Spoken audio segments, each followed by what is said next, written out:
Hello વિદ્યાર્થી મિત્રો, ધોરણ 11 સાયન્સ કેમેસ્ટ્રી ચેપ્ટર નંબર 2 પરમાણુનું બંધારણ અને આની અંદર આપણે અત્યાર સુધી 2.45 નંબરના જે સ્વાધ્યાયના સવાલો છે તેનું સોલ્યુશન આપણે કર્યું અને હવે આપણે 2.46 થી આગળ જે સવાલો આવે છે તેનું આપણે સોલ્યુશન કરીશું અને ખાસ કરીને જો તમે આ સ્વાધ્યાયમાં જોશો તો 2.46 થી શરૂ કરીને 2.60 નંબરના સવાલ સુધીના જે એક્ઝામ્પલ્સ આપણને આપેલા છે, જે સવાલો આપેલા છે, એ સવાલ ખરેખર બહુ જ સરસ છે.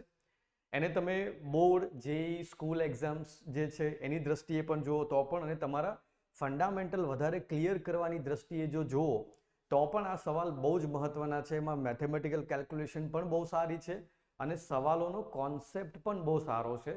તો હવે આપણે આગળ વધીએ આ સ્વાધ્યાયની અંદર અને શરૂઆત કરીએ 2.46 નંબરના સવાલથી. હવે જો એ સવાલ શું કહેવા માંગે છે? સવાલ કહેવા માંગે છે કે નાઇટ્રોજન લેઝર બરાબર 337.1 નેનોમીટર તરંગ લંબાઈ એ વિકિરણ પેદા કરે છે. એટલે આપણને શું આપેલું છે? આપણને આપેલી છે તરંગ લંબાઈ બરાબર.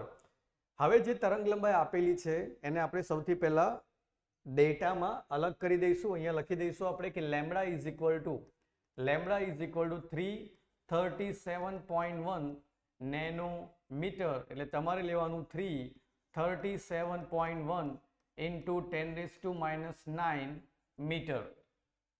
બીજું, જો ઉત્સર્જિત થયેલા ફોટોનની સંખ્યા આપેલી છે. જો ઉત્સર્જિત થયેલા ફોટોન 5.6 ઇન્ટુ 10⁻24 હોય, 5.6 ગુણ્યા 10⁻24 જેટલા હોય તો આ લેસરની શક્તિ ગણો.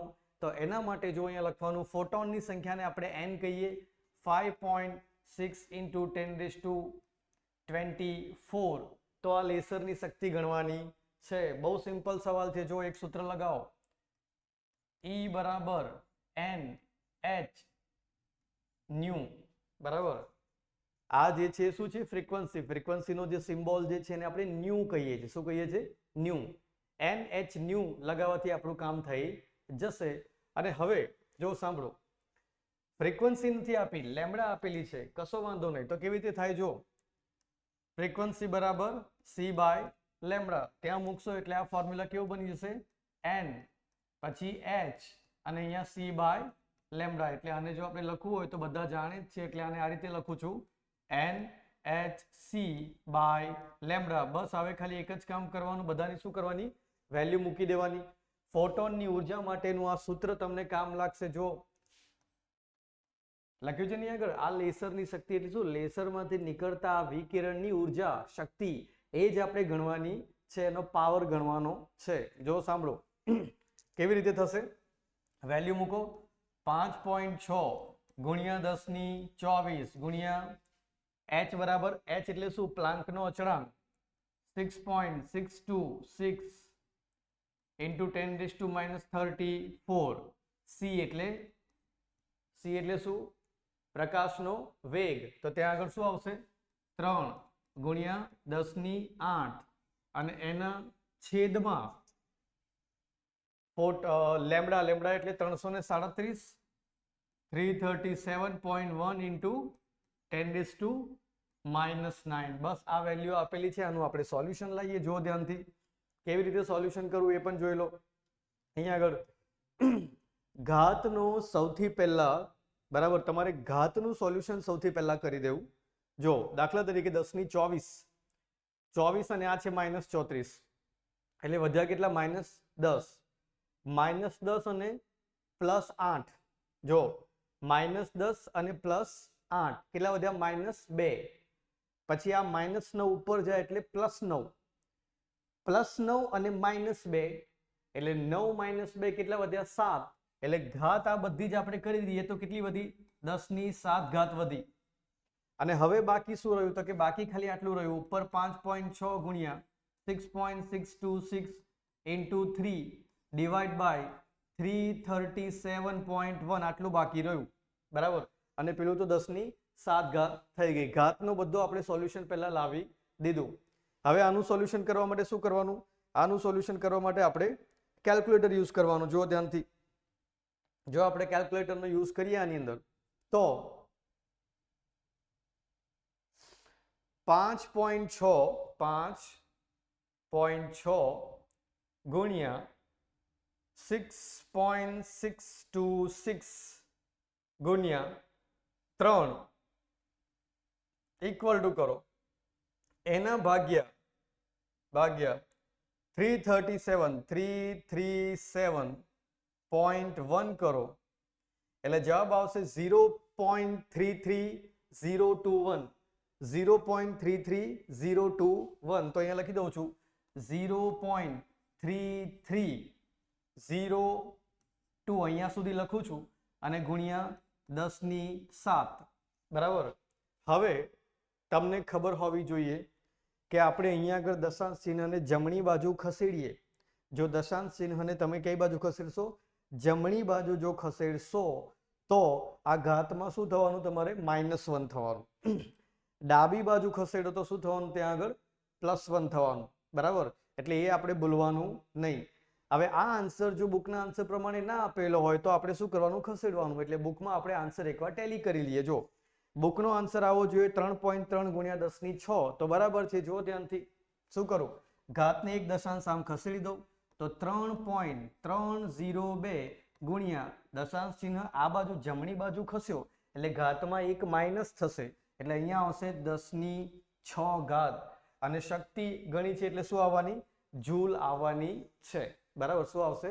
જૂલ તેનો એકમ આવવાનો છે. તો આ રીતે તમારે 2.46 નંબરનો જે સવાલ જે છે તેને સોલ્વ કરવાનો રહેશે. બરાબર, ચલો હવે ધ્યાનથી આનું એક સ્ક્રીનશોટ કરી લો. એના પછી આપણે બીજો સવાલ સોલ્વ કરીએ. જો આ પ્રમાણે પ્રોપર અહીં આગળ કેલ્ક્યુલેશન થયેલું છે. થોડી વાર માટે હું સ્ક્રીનથી બહાર નીકળી જાઉં છું. તમે આનો સ્ક્રીનશોટ કરી લો. 1 2 3 ઓકે, ચલો હવે આગળ વધીએ નેક્સ્ટ સવાલ ઉપર. જો અહીંયા તમે એનો એકમ પણ આપી દેજો, જૂલ. તો આ પ્રમાણે તમારે 2.46 નંબરનો સવાલ તમે સોલ્વ કરી શકશો. હવે આપણે એની અંદર આગળ વધીએ. 2.47 નંબરનો સવાલ જોઈએ. આ પણ એવો જ સવાલ છે. જો પણ સવાલની અંદર સારું એવું લોજિક છે. તમે આ ચેપ્ટરના કોન્સેપ્ટ જો બહુ સરસ રીતે ભણ્યા હોય તો આ સવાલો કરવાની તમને બહુ મજા આવશે.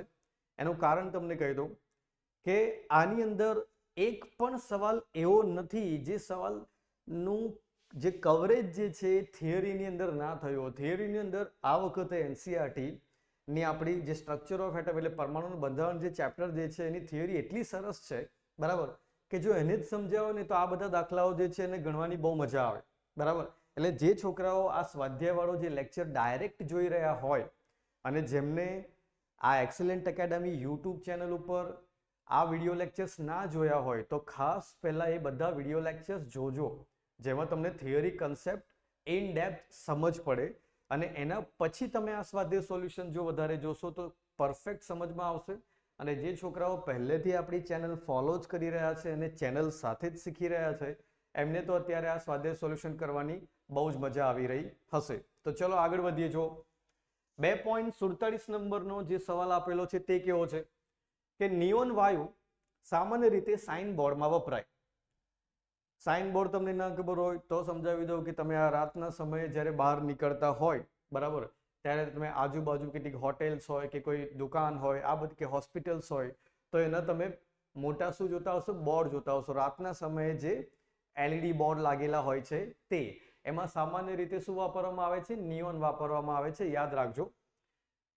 એમાં લખ્યું છે કે 616 નેનોમીટર તરંગ લંબાઈએ ખૂબ તીવ્રતાથી ઉત્સર્જિત કરતો હોય એટલે હવે એ જે બોર્ડ જે છે એમાંથી વિકિરણ જે નીકળે છે એની તરંગ લંબાઈ કેટલી છે? 616 નેનોમીટર. તો ચલો આપણે અહીંયા આગળ ફરી વખત ડેટા તો લખવાનું શરૂ કરી દઈએ. એ ડેટાની અંદર આપણે લખવાનું છે સૌથી પહેલા લેમ્બડા બરાબર 616 નેનોમીટર. તો હવે ધ્યાનથી જો 616 ગુણ્યા 10⁻9 મીટર. આ તો ખાસ કરવાનું જ. એના પછી આગળ જો આ ઉત્સર્જનની આવૃત્તિ શોધો એટલે ફ્રીક્વન્સી શોધવાની છે. બહુ સિમ્પલ છે. જો કેવી રીતે ન્યુ બરાબર સી બાય લેમડા. સી એટલે પ્રકાશનો વેગ 3 ગુણ્યા 10⁸ મીટર પર સેકન્ડ. અને નીચે અહીંયા આગળ તરંગલંબાઈ આપેલી છે 616, બીજું કઈ છે નથી. 616 ગુણ્યા 10⁻⁹ શું કરવાનું? ફરી એનું એ જ કામ. -9 ક્યાં જશે? ઉપર, એટલે શું થઈ જશે? +9 થઈ જશે. અને 9 ને 8 કેટલા થઈ જવાના? 17. એટલે ઘાત કેટલી રહેવાની? 10⁻17 થઈ જવાની. અને 3/616 કરો. ચલો આપણે એનું સોલ્યુશન લઈ આવે. 3/616 કરીએ. કેલ્ક્યુલેટરનો ફરી એક વખત ઉપયોગ. 3/, અહીં લખી દો 3/616. જો કેટલો આવ્યો? 0.004870. 0.00487 અહીં સુધી લખું છું, બરાબર. હવે શું થઈ શકે? જો આને આપણે થોડું ખસેડીએ. કેવું? 1 દશાંશ ચિહ્ન જો 1, 2 અને 3. 3 દશાંશ ચિહ્ન મેં શું કર્યું? 3 સ્થાન સુધી મેં દશાંશ ચિહ્નને ખસેડ્યું. તો અહીંયા શું થવાની? -3. એટલે આ બનશે 4.87. પાછળનું 0 પણ લખવું હોય તો એ પણ આપણે અહીંયા આગળ એક એડ કરી દઈએ, એક 0. 4.870 ઇન્ટુ 10⁻14. કેમ કે 17 માંથી હવે 3 માઇનસ થઈ ગયા તો કેટલા વધ્યા? 14. અને આ ફ્રીક્વન્સી છે. ફ્રીક્વન્સી શેમાં હોય? હર્ટ્ઝમાં હોય. એટલે આવૃત્તિનો એકમ શું થશે અહીંયા? હર્ટ્ઝ. હવે ટેક્સ્ટબુકના આન્સર પ્રમાણે એકવાર એને ટેલી કરી દઈએ. જો આ કેલ્ક્યુલેશન પ્રમાણે આવો જોઈએ. 4.87 ઇન્ટુ 10⁻14 એકદમ પરફેક્ટ આન્સર છે, બરાબર. હવે તમે હર્ટ્ઝ લખો તો પણ ચાલશે, સેકન્ડ ઇન્વર્સ લખશો તો પણ ચાલશે. તો આ પ્રમાણે જે છે એનું સોલ્યુશન કરવાનું. કયો? પહેલો સવાલ. પહેલા સવાલનું સોલ્યુશન આ પ્રમાણે કરવાનું. હવે આની જ અંદર આપણે આગળ વધીએ. જુઓ ધ્યાનથી. બીજું પૂછ્યું છે કે 30 સેકન્ડમાં આ વિકિરણ કેટલું અંતર કાપશે? બહુ સિમ્પલ છે, નીકળે તો લાઇટ જ છે ને, બરાબર. એટલે આપણને જો આવું ખબર હોવી જોઈએ. એકદમ બીજો સવાલ તો એકદમ બુદ્ધિથી સોલ્વ થઈ જશે કે પ્રકાશનો વેગ આપણે જાણીએ છીએ c બરાબર 3 ગુણ્યા 10⁸ મીટર પર સેકન્ડ. તો આનો મતલબ શું થાય? આનો મતલબ એ થાય કે 1 સેકન્ડમાં 3 ગુણ્યા 10⁸ જાય છે તો 30 સેકન્ડમાં કેટલું જવાનું? ડાયરેક્ટ જ ખતમ થઈ જશે સવાલ. એટલે બીજો સવાલ જે છે આ રીતે સોલ્વ કરજો કે આપણે જાણીએ છીએ કે પ્રકાશનો જે વેગ છે કેટલો છે? 3 ગુણ્યા 10⁸ મીટર પર સેકન્ડ. એટલે 1 સેકન્ડમાં આટલું મીટર. તો 30 સેકન્ડની અંદર કેટલું થવાનું? તો ત્યારે તમારે વેગ એટલે વેલોસિટીને આપણે આ પ્રમાણે દર્શાવજો. 3 ગુણ્યા 10⁸ ને કેટલા વડે ગુણી કાઢજો? 30 વડે ગુણી કાઢજો. કેમ કે 1 સેકન્ડમાં આટલું તો 30 સેકન્ડમાં કેટલું? એ પ્રમાણે તમારે આ સવાલ જે છે શું કરવાનો છે? સોલ્વ કરવાનો. અરે એક મિનિટ, કેટલું અંતર કાપશે તે પૂછ્યું છે ને? કઈ વાંધો નહીં, ચલો આપણે એ પ્રમાણે સોલ્વ કરીએ. જુઓ ધ્યાનથી. અંતર પૂછ્યું છે તો જો વેગ બરાબર અંતર ભાગ્યા સમય. તો અંતર બરાબર વેગ ગુણ્યા સમય. વેગ કેટલો છે? 3 ગુણ્યા 10⁸. સમય કેટલો છે? 30 સેકન્ડ. બસ લો, આ પ્રમાણે તમને મળી જશે અંતર. અંતરનો એકમ આવશે મીટરની અંદર. આ પ્રમાણે એનું સોલ્યુશન રહેશે, બરાબર. ધ્યાનથી વાંચો. 30 સેકન્ડમાં કેટલું અંતર કાપશે? જો ડિસ્ટન્સ એટલે અંતર આપણે શોધી કાઢ્યું. હવે શું કરવાનું? જો ધ્યાનથી આપણે ચેક કરી લો. અહીંયા આગળ ડાયરેક્ટ થઈ જશે તમારું 90 અને આ 10⁸. આન્સર એકવાર ટેલી કરી લઈએ. આન્સર આવો જોઈએ 9 ગુણ્યા 10⁹ મીટર. એ તો કઈ બહુ મોટી વાત નથી. જો આ પ્રમાણે થઈ જશે. અહીંયા આગળ 90 ગુણ્યા 10 આ પ્રમાણે છે. 90 ગુણ્યા 10⁸. હવે દશાંશ આવું હોય, આવું 90 લખ્યું હોય, બરાબર. તો શું કરવાનું? આમ સમજવાનું. એટલે દશાંશ ચિહ્નને તમે આમ ખસેડો તો શું થઈ જશે? ધ્યાનથી જો 9 ગુણ્યા 10⁹ મીટર. તો આ પ્રમાણે જે છે તે આ શોધવાનું છે, બરાબર. જો આ વખતે તમે નોટિસ કર્યું હશે કે કેટલાક સ્ટુડન્ટ્સની મને કમેન્ટ આવી હતી કે સર તમે અમને આખો એક્ઝામ્પલ કેલ્ક્યુલેશન સાથે એક સ્ટેપ સાથે અમને ગણીને સમજાવો. કેમ કે ઘણા બધા સ્ટુડન્ટ એવા પણ છે જેમને આ પાવર્સમાં અને આ નીચેની કેલ્ક્યુલેશન્સમાં પણ નાના મોટા ડાઉટ રહી જતા હોય છે અને એ ફાઇનલ આન્સર સુધી નથી પહોંચી શકતા. તો આપણે હવે જેટલા પણ સોલ્યુશન્સ કરીશું એ બધા જ એક્ઝામ્પલ્સ એટલે બધા જ દાખલાઓ જે છે એનું સોલ્યુશન હું એન્ડ સુધી તમને કરાવીશ, બરાબર. જેથી તમને એક સ્ટેપ સુધીના આન્સરમાં ખબર પડે. ઓકે, તો આ પ્રમાણે તમે બીજો સવાલ, એટલે આપણે શું કર્યું તો કે 2.47 માં આપણે આ પહેલો સવાલ સોલ્વ કર્યો અને આ બીજો સવાલ સોલ્વ કર્યો. હવે તમને એવું પૂછ્યું છે કે ક્વોન્ટમની ઉર્જા, બરાબર, ક્વોન્ટમ શું છે, બરાબર, તો કે પ્રકાશ જે છે એ નાના નાના ઉર્જાના પેકેટનો બનેલો છે, બરાબર. એ નાના નાના ઉર્જાના પેકેટને જ આપણે શું કહીએ છીએ, ક્વોન્ટમ્સ કહીએ છીએ, બરાબર. અને ક્વોન્ટમ્સ એટલે શું, ફોટોન્સ આપણા.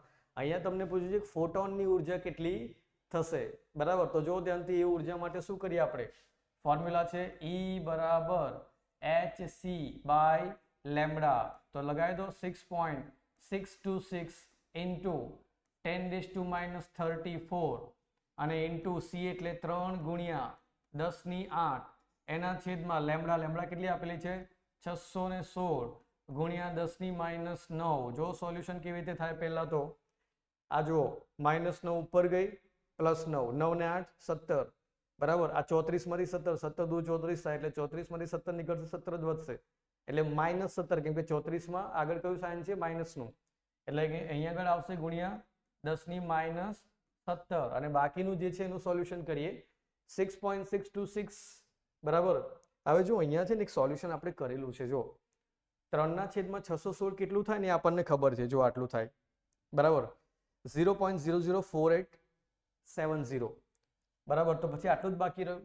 અને જો એવું ના ખબર પડતી હોય ને ફરી વખત કરવું હોય તો જો આ ધ્યાનથી ફરી વખત કરી લઈએ આપણે, 2 મિનિટનું કામ છે. જો 6.626 ઇન્ટુ 3 કરો ઇક્વલ ટુ આ જે જવાબ આવ્યો તે, અને એના ભાગ્યા તમે 616 કરો, 0.0322, 0.0322, બરાબર. તો આ જે છે ક્વોન્ટમની જે છે ઉર્જા તમને મળશે. પણ હા, તમારે દશાંશ ચિહ્ન ખસેડવા હોય તો ખસેડીએ આપણે. કેવું, જો અહીંયા 1 અને 2, કેટલું ખસેડીએ, 1 અને 2, 2 ખસેડશું એટલે 10⁻19 થઈ જશે. અને 3.22 ગુણ્યા 10⁻19, E બરાબર 3.22 ઇન્ટુ 10⁻19 જે છે, અહીંયા 10 લખો, આ -19 જે છે એ જવાબ આવશે. અને ઉર્જા છે એટલે શેમાં આવશે, જૂલમાં. ચલો આપણે એકવાર ચેક કરી લઈએ આન્સર જે છે ટેક્સ્ટબુકના આન્સર પ્રમાણે છે કે નહીં. એનર્જી ઓફ ક્વોન્ટા, ક્વોન્ટા એટલે આપણો, ઓકે. તો જવાબ એકદમ સરસ છે. બસ ખાલી ટેક્સ્ટબુકની અંદર એ જવાબ જે છે એની ઘાત જે આપેલી છે 10⁻20 આપેલી, તો કરી શકાય આપણે 20. જો આપણે અહીંયા 1 અને 2 દશાંશ ખસેડ્યા એની જગ્યાએ 3 ખસેડી દો તો જવાબ આવશે 32.2. આ જો 2 ની પાછળ 6 છે, 6 આગળ એટલે અહીંયા આગળ એક વધી જાય, એ પણ કરવાનું. પણ 32.2 હજી એક 2 ગુણ્યા 10⁻20 જૂલ, આ જે છે એ પ્રમાણે પણ જવાબ થાય. એટલે દશાંશ ચિહ્ન જમણી બાજુ ખસેડતા જશો તેમ તેમ એક -1 આવતું જશે.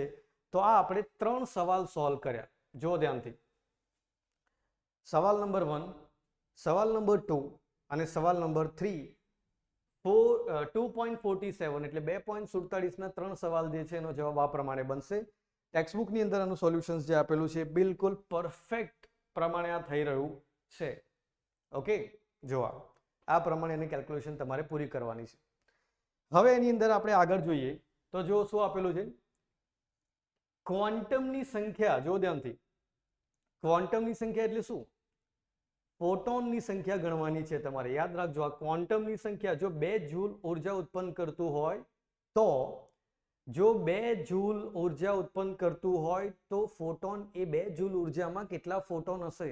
સાંભળજો, આ નિયોન બોર્ડ કેટલી ઉર્જા બહાર કાઢી રહ્યું છે, માનો કે 2 જૂલ બહાર કાઢતું હોય તો એ 2 જૂલ ઉર્જા જ્યારે બહાર નીકળે તો એમાં કેટલા ફોટોન આવતા હશે. આ તમારો સવાલ છે 4 નંબરનો. બહુ સરસ સવાલ છે. આઈ થિંક તમે આ લખી કાઢ્યું હશે, અને ના લખ્યું હોય તો હું થોડી વાર માટે સ્ક્રીનથી બહાર છું. તમે આને શું કરી લો, સ્ક્રીનશોટ કરી લો. 1, 2 અને 3. ચલો હવે આપણે આગળ વધીએ. જો આની અંદર જ હું તમને લોકોને સમજાવી દઉં છું આ કેવી રીતે સોલ્વ થશે તે.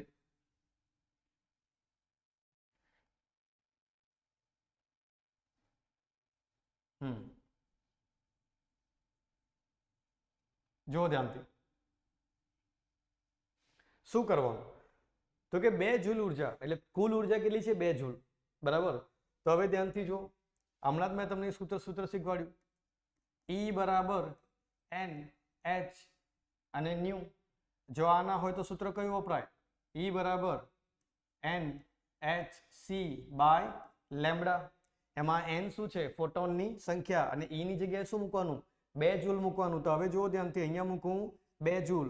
આ ફોટોનની સંખ્યા અહીંયા આગળ 6.626 ઇન્ટુ 10⁻34 આ 2 છે. અને આ સી ની વેલ્યુ કેટલી?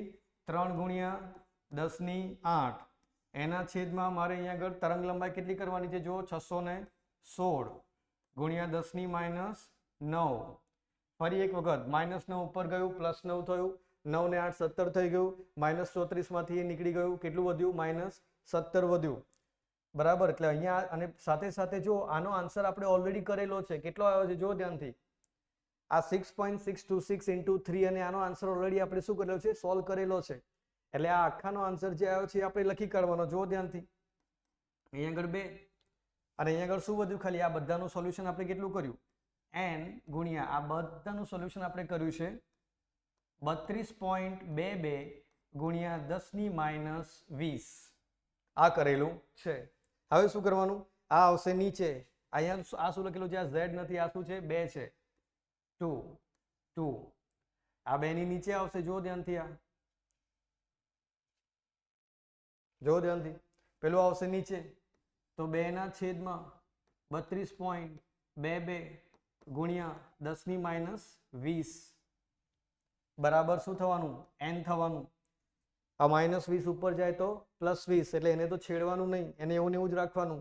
અને 2 ના છેદમાં ખાલી 32.22 નું કેલ્ક્યુલેટરમાં કરી દેવાનું. જો અહીંયા આગળ આપણે 2 ભાગ્યા 32.22 જો 0.0620. તો અહીંયા લખું છું n બરાબર 0.0620 ઇન્ટુ 10⁻20. બરાબર, આટલો જવાબ આવેલો છે. હવે તમારે જો ખસેડવું હોય તો ખસેડી શકાય. જો 1 અને 2 અને 3, તો અહીંયા આગળ કેટલું બની જશે? 23 બની જશે. કાં તો 1 ખસેડો તો ત્યાં આગળ જો 1 અને 2 ખસેડો તો અહીંયા શું બની જશે? અચ્છા 23 નહીં, -1 થશે. બરાબર, એટલે અહીંયા આગળ 1 અને 2 ખસેડશો એટલે આ 18 બની જશે. એટલે અહીંયા આગળ જો જવાબ આવવો જોઈએ n બરાબર 6.20 ઇન્ટુ 10⁻, શું આવશે? 18 આવવું જોઈએ. ચેક કરી લઈએ. ચલો ટેક્સ્ટ બુકની અંદર પરફેક્ટ, એકદમ પરફેક્ટ આવ્યું છે. 6.20 ઇન્ટુ 10⁻18 જેટલા પ્રોટોન, આટલા પ્રોટોન જે છે તે નીકળતા હોવા જોઈએ. એટલે ખૂબ સરસ, બહુ સરસ એક્ઝામ્પલ હતો. અને આ જે એક્ઝામ્પલ છે, આવા એક્ઝામ્પલ જે છે સ્કૂલ એક્ઝામ્સની અંદર પૂછાવાના ચાન્સીસ તો છે જ. બરાબર, એટલે તમારે આની પણ સરસ કોપી કરી લેવી. જો તો આ પ્રમાણે તમે શું કરી શકો? ફોટોનની સંખ્યા પણ ગણી શકો. ઓકે, ચલો. અને આવું ના કરવું હોય ને બીજી રીતે કરવું હોય તો પણ કરાય. જો આ આપણે શું શોધેલું હતું? તો કે 1 ફોટોનની ઉર્જા. બરાબર, તો તે વખતે આપણે ત્રિરાશિ વાપરવાની. જો કે આટલા જૂલ ઉર્જા હોય તો 1 ફોટોન, તો 2 જૂલ ઉર્જા હોય તો કેટલા ફોટોન? સીધો જ ચોકડી ગુણાકારથી જવાબ આવી જશે. આ પ્રમાણે પણ થઈ શકે અને ડાયરેક્ટ કરવું હોય તો પણ થઈ શકે. જો આ આપણે 1 ફોટોનની ઉર્જા ગણેલી છે, 1 ક્વોન્ટમની ઉર્જા ગણેલી છે, તો આપણે એવું કહેવાય કે આટલા જૂલ ઉર્જા હોય તો 1 ક્વોન્ટમ, 1 ફોટોન ગણાય. તો 2 જૂલ ઉર્જા હોય તો કેટલા ફોટોન ગણાશે? એટલે તમે એ પ્રમાણે પણ આનું સોલ્યુશન કરી શકશો. બરાબર, તો આ છે આપણો 2.47 નંબરના સવાલનું સોલ્યુશન. હવે આપણે એમાં આગળ વધી જઈએ. જો સ્ક્રીનશોટ લેવો હોય તો લઈ લો. 1 2 અને 3. ઓકે, ચલો આગળ વધીએ. તો હવે 2.48 નંબરનો સવાલ જે છે એને આપણે સોલ્વ કરીએ. જો બહુ સરસ સવાલ છે. જો અંતરિક્ષ અવલોકનોમાં દૂરના તારામાંથી આવતા સિગ્નલ નબળા હોય. એકદમ કોમન સેન્સ વાળી વાત છે, સામાન્ય બુદ્ધિ વાળી વાત છે કે તારાઓ આપણાથી ઘણા દૂર છે, તો ત્યાંથી જે સિગ્નલ આપણને મળવાના એ કેવા રહેવાના? વીક રહેવાના. બરાબર, એક ફોટોન સંસૂચક એટલે ફોટોન ડિટેક્ટ કરનારું સાધન, ફોટોનને ડિટેક્ટ કરનારું એક સાધન તારામાંથી જે વિકિરણ આવે છે, તારામાંથી દૂરથી તારામાંથી એક વિકિરણ જે આવે છે એ કેટલી તરંગ લંબાઈનું આવે છે? 600 નેનોમીટર તરંગ લંબાઈનું આવે છે. અને એમાંથી કેટલી ઉર્જા મળે છે? 3.15 × 10⁻18 જૂલ જેટલી ઉર્જા તે નોટ કરે છે, ડિટેક્ટ કરે છે. બરાબર? તો ફોટોનની સંખ્યા ગણો. આ સવાલ પણ આ રીતે જ સોલ્વ થશે. જો સાંભળો, આ શું છે? આ કુલ ઉર્જા છે. તો આને આપણે આપણી રીતે સોલ્વ કરી દઈએ. જો આ સવાલ હું કરાવી ચૂકેલો છું તમને લોકોને. બરાબર? ફંડામેન્ટલી ઘણા છોકરાઓને તો આ ખબર પણ પડી જે હશે કે સર આપણે ડાયરેક્ટ આ રીતે કરી શકીએ. તો E બરાબર NHC ના છેદમાં લેમ્બડા, અહીંયા E ની જગ્યા પર મૂકવાનું 3.15 × 10⁻18 આપેલી છે. અને એના બરાબર n એટલે ફોટોનની સંખ્યા, એટલે અહીંયા આગળ n કરી દો. અને આ ગુણ્યા h એટલે 6.626 into 10⁻34 અને અહીંયા આગળ 3 × 10⁸. અને એના છેદમાં તરંગ લંબાઈ કેટલી છે જો તો 600 નેનોમીટર એટલે 10⁻9. ડાયરેક્ટ લખું છું, હવે ચાલશે ને? બરાબર? જો ધ્યાનથી કામ થઈ ગયું. કેવી રીતે? થોડું ઘણું ભાગ ચલાવીને જલ્દી પૂરું કરી દેવાનું. જો અહીંયા આગળ ધ્યાનથી કેટલું વધશે? અહીંયા આગળ 9 -9 જશે ઉપર, +8 સાથે 9 ને 8 17, -34 માંથી +17 ગયા એટલે -17. હવે -17 ને આ બાજુ જુઓ -18, એટલે બંને બાજુથી -17 -17 નીકળી ગયા. ખાલી આ બાજુ જ વધી -1 ઘાત, એટલે અહીંયા કરી દેવાનું 3.15 × 10⁻1. બસ આટલું જ વધ્યું છે. અહીંયા આવું કરી દેવાનું. પેલી બાજુ તો કોઈ ઘાત હવે વધી જ નહીં. અને અહીંયા એક બીજો શોર્ટકટ, જો આ n લખી દેવાનો. બરાબર? અને આ જો આ નીચે 600 છે, આ 3 છે, ભાગ ચલાવી દો, નીચે 200 કરી દો, એટલે આ 3 પણ કેન્સલ. અહીંયા શું આવશે? 200. એટલે આવું આવડે કે નહીં? 3 આ 200 થાય. બરાબર? આ પ્રમાણે કરવાનું છે. ઓકે, તો પછી ડાયરેક્ટ શું કરી દો? 6.626 ને ખાલી 200 વડે શું કરી નાખો? ભાગી કાઢો, એટલે આ બાજુનો તમને એક આન્સર મળી જશે. તો ચલો આપણે કેલ્ક્યુલેટરનો ઉપયોગ કરીએ. આ જગ્યા પર 6.626 ડિવાઈડ બાય 200, તો 0.0331. તો અહીંયા લખી દઉં છું 0.0331. બરાબર? આટલું બાકી રહેશે, આના સિવાય કંઈ બાકી રહેવાનું નથી. હવે આને ક્યાં લાવવાનું? નીચે. તો જો 3.15 × 10⁻1. હવે ઘાતને આપણે ડાબી બાજુ ખસેડી દઈએ તો +1 થઈ જાય. તો આપણે એક કામ કરીએ છીએ, આની જગ્યાએ આવું લખી દઈએ છીએ 0.315. હવે પેલું આવી ગયું નીચે 0.0331 બરાબર n. તો n બરાબર, કેલ્ક્યુલેટર ઉઠાવો. બરાબર? આ રહ્યું, જુઓ ધ્યાનથી. અહીંયા આગળ આપણે કેલ્ક્યુલેટરનો ઉપયોગ કરીશું. તો જવાબ કેવી રીતે આવશે? સૌથી પહેલા 0.315 ભાગ્યા 0.0331 9.516. અહીંયા કરી દો 9.516. આ એનો જે છે તે આન્સર આવવો જોઈએ. આપણે ચેક કરી દઈએ. જો ચલો આગળ વધીએ. નંબર 48 અને 48 ની અંદર જે આન્સર્સ આવ્યા છે યસ, આપણી ટેક્સ્ટબુકમાં જે જવાબ જે છે લખેલો છે 10 ફોટોન. તો આ બરાબર જ છે. બરાબર? તો જો કેમ કે 9 આવ્યા પછી એક આધો અધૂરો તો અડધો ફોટોન તો આવવાનો છે નહીં. બરાબર? એટલે આમાં n નો જે જવાબ જે છે એ લખાશે તમારાથી 10. એટલે 2.48 નંબરનો જે સવાલ જે છે તેનું સોલ્યુશન આ પ્રમાણે થશે. હવે આ જે તમે જોઈ રહ્યા છો એનો તમે સ્ક્રીનશોટ લઈ લો. બરાબર? Okay, 1 2 and 3. તો આ પ્રમાણે 2.48 નંબરનો સવાલ જે છે તે સોલ્વ થશે. હવે આપણે એમાં આગળ વધી જઈએ. જો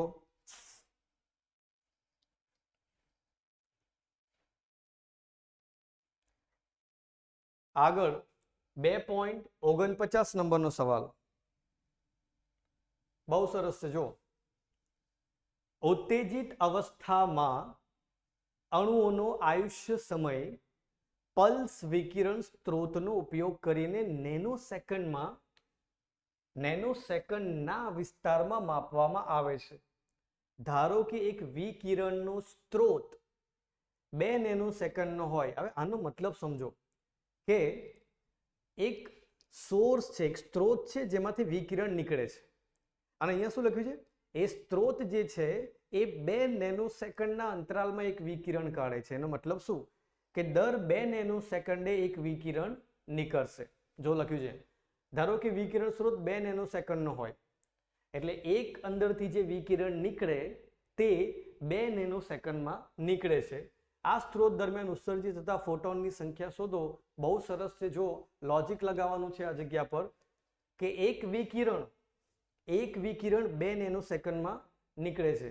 તો ધ્યાનથી જુઓ, આ શું આપેલું છે? Time period. અને શું કહેવાય? ટાઈમ પીરિયડ આપેલો છે, આવર્તકાળ આપેલો છે. એટલે એક વિકિરણ નીકળવા માટેનો સમય કેટલો છે? 2 નેનોસેકન્ડ. બસ આ સમજ પડી જાય તો આ સવાલ તરત સોલ્વ થઈ જાય છે. જુઓ ધ્યાનથી, 2 નેનોસેકન્ડનો આવર્તકાળ આપેલો છે. એનો મતલબ એ થયો કે ટાઈમ પીરિયડ t બરાબર 2 નેનોસેકન્ડ. હવે તમે જાણતા હશો કે ફ્રીક્વન્સી ન્યુ બરાબર 1/t થાય. એટલે આપણે તમે જો 1/2 ગુણ્યા 10⁻9 કરી દો તો 10⁹ ઉપર જશે અને અહીંયા આવશે 0. દેખો 1/2 એટલે 0.5. હવે ગુણ્યા 10⁹. આ શું થવાની? ફ્રીક્વન્સી થવાની. હવે આને તમે સેકન્ડ ઇન્વર્સ કરી શકો. પૂછ્યું છે તમને કે આ સ્ત્રોતની ઉર્જા ગણો. બહુ સિમ્પલ છે. જો ઉર્જા ગણવી હોય તો કેવી રીતે ગણ? હા, અચ્છા, સાથે સાથે એ પણ કીધું છે. ફ્રીક્વન્સી મળી ગઈ. ચલો, આ સ્ત્રોત દરમિયાન ફોટોનની સંખ્યા કેટલી? 2.5 ગુણ્યા 10⁻15. તો જો ધ્યાનથી સૂત્ર E બરાબર n અને h અને આ ફ્રીક્વન્સી છે કે નહીં, અને આ રીતે ઇન્ટુ કરીને ના લખવું હોય તો ડાયરેક્ટ લખો nhv. હવે વેલ્યુ મૂકો. ફોટોનની ઉર્જા આપણે ગણવાની છે. 2.5 ગુણ્યા 10⁻15 જેટલા ફોટોન આવે છે. h નું મૂલ્ય રટાઈ ગયું, 6.626 ઇન્ટુ 10⁻34.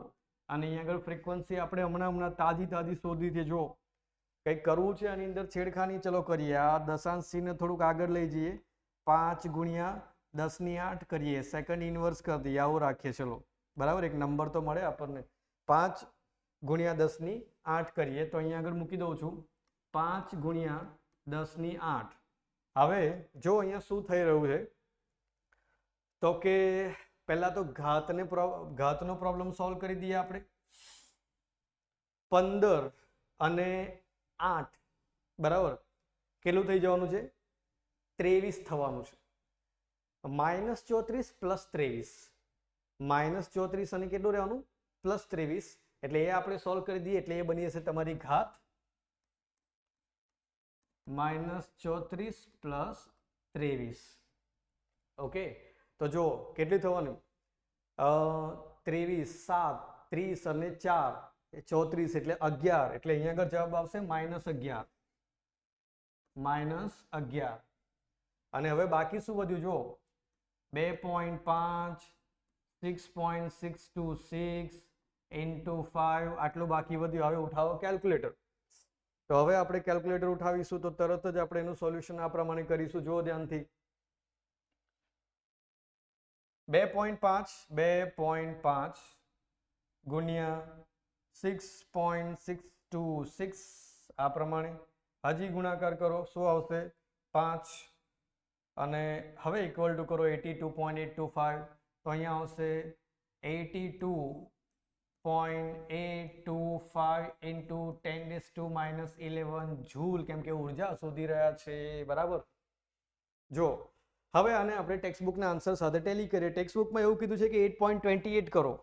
કરીએ, થઈ જાય એવું છે. જો દશાંશીને આમ ખસેડો એટલે +1 થવાનું. તો આ જગ્યા પર 8.282 ઇન્ટુ હજુ એક 5 લખો તો લખજો 10⁻10 જૂલ જેટલી ઉર્જા થવાની છે.